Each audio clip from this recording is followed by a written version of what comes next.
Olá, meus irmãos, graça e paz. Sábado nós tivemos aí uma live falando sobre o destinatário da carta apocalíptica.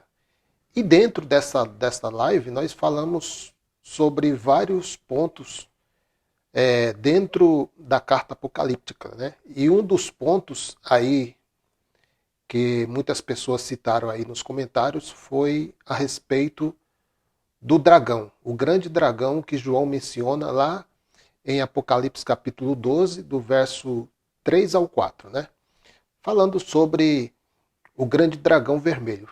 Quem seria esse grande dragão vermelho? Bem, se você perguntar para qualquer um religioso, uma pessoa que apenas ouve o que um homem fala, ele diria que é Satanás, o diabo, né? Aquele ser mitológico, aquele ser de tridente. Mas seria isso mesmo que João está tentando passar dentro de uma linguagem figurada aos irmãos que estavam para receber essa carta às 7 igrejas da Ásia Menor? Então, meus queridos, nós paramos de seguir essas tradições religiosas. Muito tempo nós paramos de dar ouvidos a essas falácias religiosas, porque isso aí não tem base bíblica, né? Dizer que Apocalipse capítulo 12, verso 3 a 4, está falando de um diabo, um ser espiritual, não está. Então nós vamos, dentro deste vídeo, trazer o entendimento. Apocalipse capítulo 12, verso 3 e 4. Então, meus queridos, o tema do nosso vídeo vai ser esse aqui, ó. Quem é o dragão vermelho? Que João menciona em Apocalipse capítulo 12, verso 3 ao 4. Vamos lá então ao entendimento? Aos que não me conhecem, meu nome é Orlando, conhecido aí no Facebook como Orlando Alves. Então vamos fazer a leitura desses dois versículos que se encontram em Apocalipse capítulo 12, verso 3 ao 4. Viu-se também outro sinal no céu. Eis um grande dragão vermelho que tinha 7 cabeças e 10 chifres. E sobre as suas cabeças 7 coroas. Verso 4. A sua cauda arrastava a terça parte das estrelas do céu e lançou sobre a terra. E o dragão parou diante da mulher que estava para dar à luz, a fim de lhe devorar o filho quando nascer. Então, meus queridos, aqui nós sabemos que está falando do nascimento do Messias, né? A perseguição aí quando o menino estava para ser visitado pelos magos. Os irmãos já conhecem a história, né? Então, meus queridos, a palavra usada aí, dragão, né, ou em outras pronúncias, dracon, que quer dizer grandes serpentes, ou leviatã. Grandes serpentes, dragão, leviatã, é a mesma coisa, né? Antiga serpente, ou o primeiro do grego archaios, que quer dizer desde o começo. Quando João chama Satanás, né, o grande dragão, quer dizer em aramaico adversário, alguém que se opõe a outra pessoa, a uma ação ou a um propósito. Vamos ler, meus queridos, aqui um texto que se encontra em Lucas, capítulo 13, verso 31 ao 32. Naquele momento, alguns fariseus lhe disseram: vá embora daqui, pois Herodes Antipas quer matá-lo. Verso 32. Jesus respondeu: vão dizer àquela raposa que continuarei a expulsar demônios e a curar hoje e amanhã, e no terceiro dia realizarei meu propósito. Bem, meus queridos, como que a palavra raposa era usada pelos judeus? A resposta revela uma diferença no uso do hebraico e do grego, e deve servir como um lembrete de que sempre se deve interpretar as metáforas dentro do ambiente cultural adequado. No grego, a palavra raposa é alopex. Ela é associada com a esperteza e ligeireza em ataques noturnos a outros animais. Também seu oportunismo em roubar presas já mortas por animais mais fortes do que ela. Portanto, os gregos fizeram a associação exclusiva dessas características a pessoas oportunistas inteligentes e astutas. E Yahshua, o Cristo, chamou Herodes de raposa, depois que alguns fariseus relataram que Herodes queria matá-lo. A resposta de Jesus desafiou seus planos. Diga a Herodes que primeiro tenho que trabalhar. Ou seja, mostrando aqui que ele tinha o poder e não Herodes. Dizei aquela raposa. Olha a expressão aí. Dizei aquela raposa. Então, Herodes se considerava como um leão poderoso. Mas Yahshua, o Cristo, o relutou de raposa. Então, meus queridos, segundo nós lemos lá em cima o texto de Apocalipse capítulo 12, verso 3 ao 4, quem era Herodes Antipas? Herodes Antipas, ele era filho de Herodes o Grande, com Maltace, que era samaritana, neto de Antípato, do povo idoneu ou edomitas, que eram descendentes diretos de Esaú, filho de Isaque, e Rebeca, irmão genuíno de Jacó.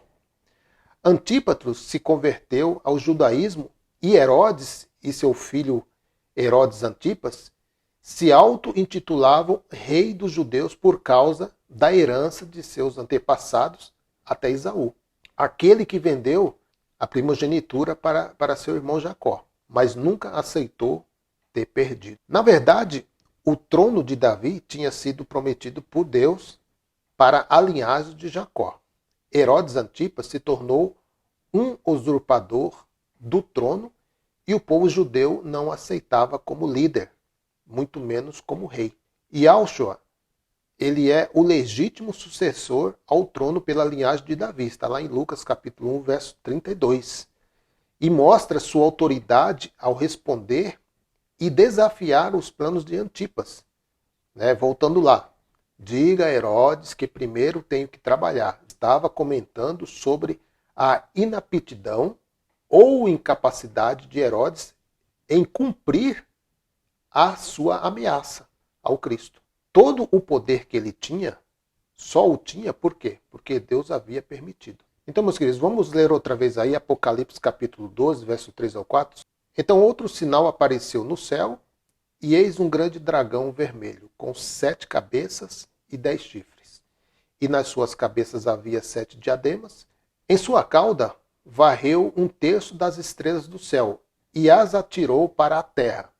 E o dragão estava diante da mulher que estava prestes a dar à luz, de modo que, quando ela deu à luz, devoraria seu filho.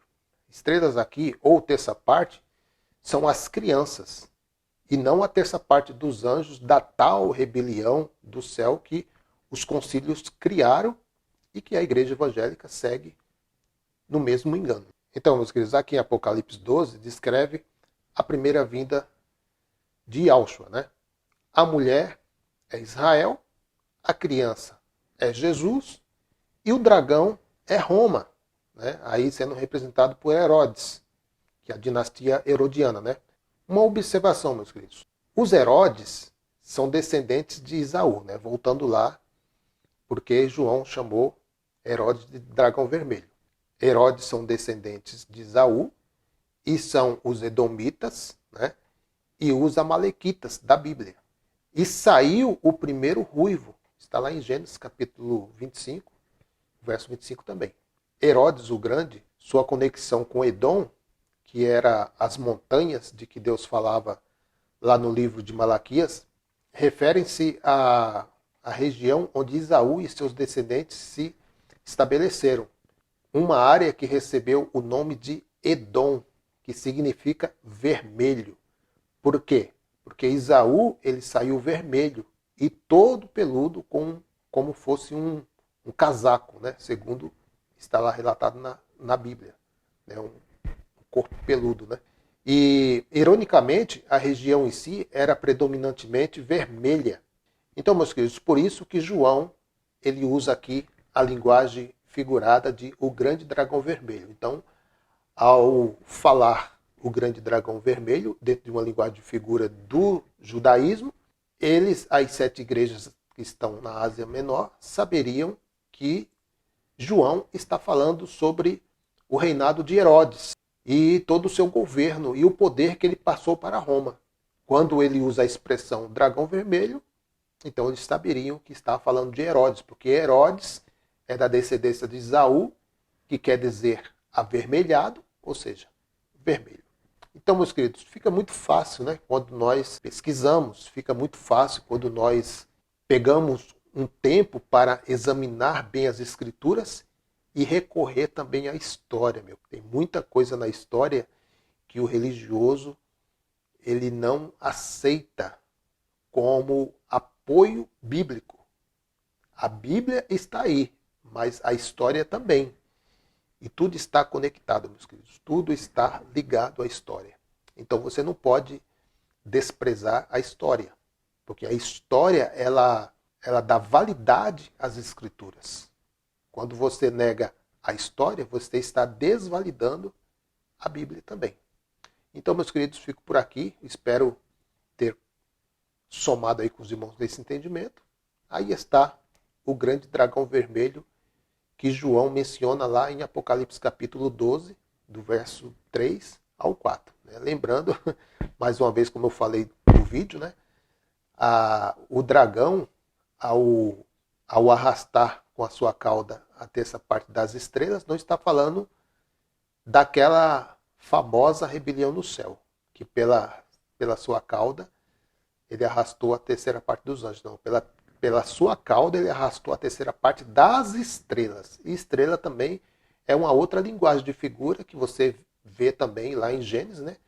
Quando José ele conta o seu sonho aos seus pais sobre os moinhos de trigo, falando dos seus irmãos, as estrelas falando dos seus irmãos também, né? Um outro sonho que ele teve, e o sol e a lua, que eram os governos ali dentro da família, que era uma linguagem figurativa. Por isso que quando você vê falar de sol e lua, são governos. Moinho de trigo, estrelas, se referindo a pessoas, né? No caso aqui, no texto, os irmãos de José. Então, meus queridos, os judeus usavam essas linguagens de figuras. Isso também é uma boa ferramenta para você usar ao examinar a leitura de Apocalipse, porque ela está cheia de linguagem de figura, que foi um meio que João usou, e orientação também, é claro, para que a carta pudesse sair do cativeiro romano e chegasse até as mãos dos líderes ali das comunidades das 7 igrejas da Ásia Menor. Amém, meus queridos? Graça e paz a todos e até o próximo vídeo, se assim o Eterno nos permitir. Graça e paz.